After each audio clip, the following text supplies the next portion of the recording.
എൻ്റെ പുറകെ 2 വേസ്റ്റുകൾ വരുന്നുണ്ട്. 3 വേസ്റ്റുകളെ നമ്മളിവിടെ വെച്ചിട്ടുണ്ട്. ഇനി നാളെ രാവിലെ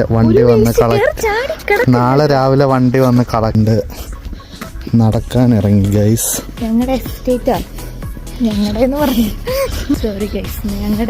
പറഞ്ഞാൽ ഞങ്ങൾ ഈ എസ്റ്റേറ്റിലാണ് താമസിക്കുന്നത്. എന്തോ നോക്കുവാടി? തോട്ടില് വെള്ളം ഉണ്ടോ നോക്കാം. അത് കാണിക്കും. തോട് സൗണ്ട് കേൾക്കാമായിരിക്കും ചിലപ്പോൾ ചെറുതായിട്ട്. ഇത് കണ്ടോ ഗൈസ്, കമ്മൽ ചെടി. ചെമ്പരത്തിപ്പൂ വാടി ഇച്ചിരി കൂടെ ചേരുന്നേ. ബ്ലാക്ക്ബെറി ഒക്കെ ഉണ്ടായി വരുന്നുണ്ട്.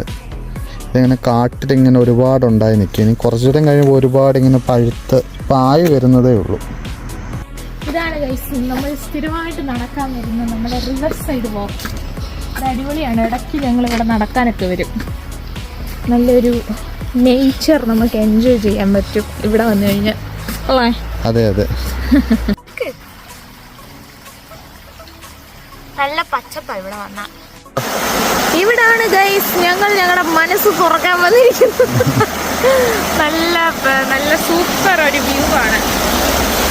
നമ്മുടെ ആതിരപ്പള്ളി, വാഴച്ചാൽ ആതിരപ്പള്ളിയിലൊക്കെ കാണുന്നുണ്ട്. അത്രയ്ക്കില്ലേ?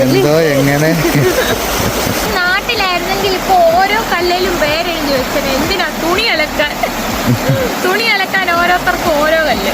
ഇതൊക്കെ പറഞ്ഞ് ഇവിടെ വരുമ്പോഴുണ്ടല്ലോ നമുക്ക് നല്ല ഓക്സിജൻ ശ്വസിക്കാൻ പറ്റും.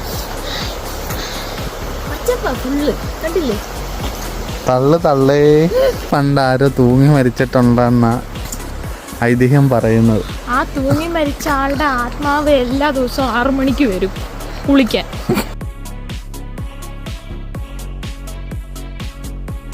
അതെ, ഒരാൾ ഇവിടെ നിന്ന് ഇങ്ങനെ വരുന്നുണ്ട് കമ്പെടുക്കാൻ വേണ്ടി.